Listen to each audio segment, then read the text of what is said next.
Alright, well, the Hell in a Cell is just barely in the rear view, and we've already pretty much got 2 matches set for Survivor Series.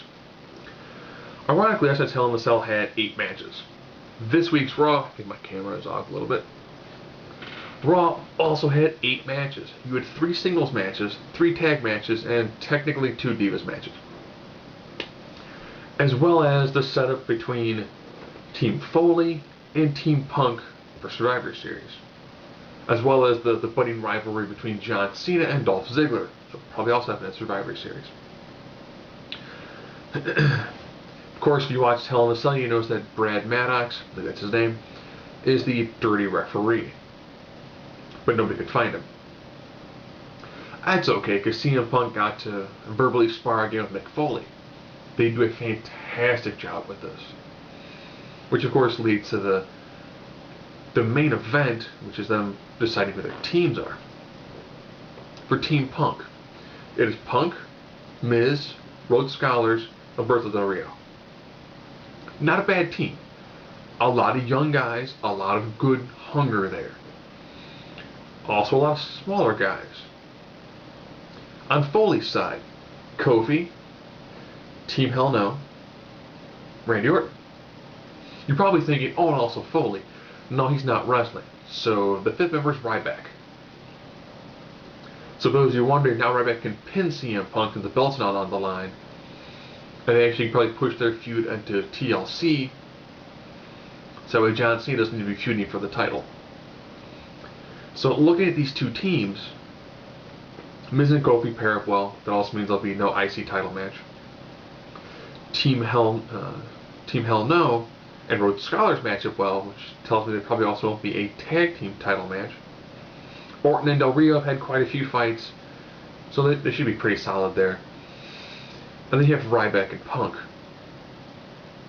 So on one side you've got Punk and Kane, which are your undeniable power hitters. You've lots of speed in Kofi. And you have probably one of the best technical wrestlers of all time in Daniel Bryan. On the other side you've got a team that's essentially almost entirely brawlers with 2 guys who have submission backgrounds.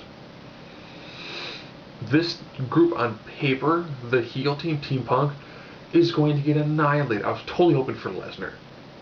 Because if you take out someone like The Miz and put in Lesnar, if you take out Del Rio and put in Lesnar, if Punk decides he doesn't want to be in this match and they put Lesnar in this spot, you change the complexity, you make this match a lot bigger and more grander. I mean, come on, Vince, you dropped $5 million on the guy, and he's had 2 matches. And he's stumbled through promos. Speaking of stumbling through promos, there was a lot of Vickie Guerrero now. She's taking over the AJ spot and having multiple segments. She showed everything about, here's what I got on John Cena and AJ. Yeah, so she sparred with John Cena in the ring. And it was bad. Vickie cannot have multiple segments throughout the night. She just can't. She cannot handle it. Good thing was Dolph came down. Dolph got in Cena's face, Cena knocked him down. Good. Good.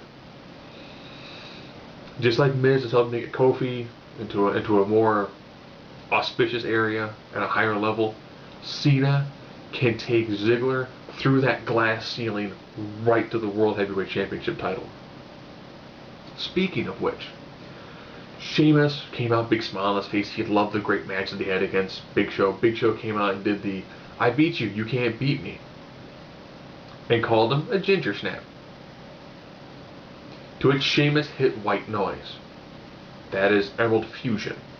So yes, he picked Big Show up on his back, slid Big Show down so he could cradle his head underneath his arm, and then dropped it.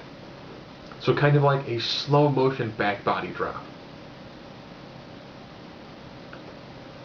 That almost makes me believe that Sheamus is probably the strongest guy currently on the roster, probably stronger than Ryback. Ryback has problems hitting shell shock on pairs, where Sheamus pretty much lifted Big Show, slid him down, and held him in awkward position, and then dropped him. So their continuing feuds should be pretty solid. Oh, and also John Cena, in kind of a bizarre moment, they gave Susan G. Komen the $1 million that the universe and the E has raised during the breast cancer awareness time. So those are all the non-match related things. So I'll go with the Vickie Guerrero AJ Lee part. AJ, of course, could be hired as a wrestler, but she had to first appease Vickie. So she takes on Beth Phoenix. Beats her first by a roll-up. Decent match. But Vickie not very pleased.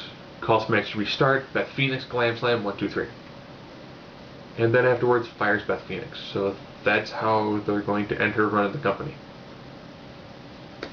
Fired after winning a second match against AJ. So technically you had 2 Divas matches. And now Beth Phoenix is fired. That means it's her retirement now, and she wasn't given any sort of, huge, fatal 4-way elimination match for the Divas belt, and they're retiring the next night, a huge ovation. It was just and you're done. Your 3 tag matches.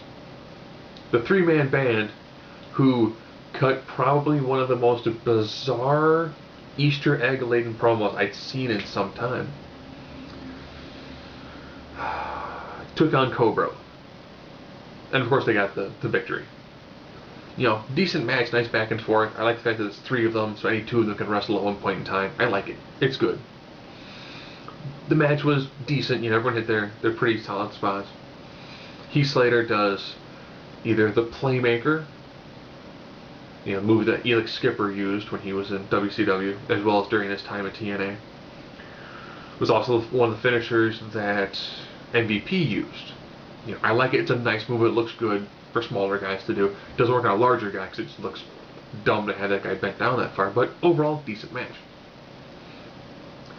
Sin Cara and Mysterio took on the team of Rhodes Scholars.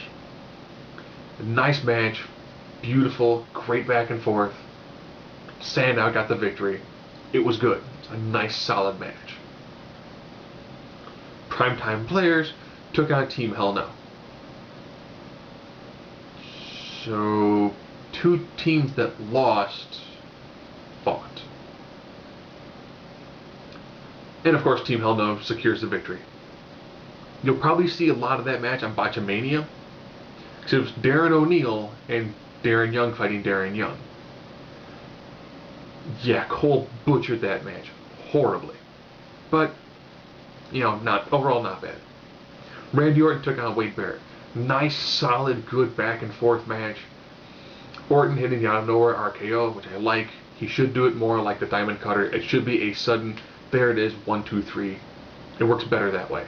All in all, not a bad match. I guess it needs something to do with Wade Barrett, since initially he was feuding with Orton around the time of his injury. But I guess he's not going to be feuding with Sheamus anytime soon. They need to do something with him. Hopefully they put him on a pay-per-view. He deserves a pay-per-view level match. He does. They did a champion versus champion match with Kofi Kingston and Antonio Cesaro. Nice match. Worked well. Miz then attacked Kofi. R-Truth came down and made the save. So my first thought was, okay, Vickie, come down and be like, oh, before you want to fight, tag match. And it didn't happen. I was let down. I'm so used to seeing, when 2 guys beat up on one guy, another guy makes a save. You have 4 guys, they just make the tag match. But it didn't happen.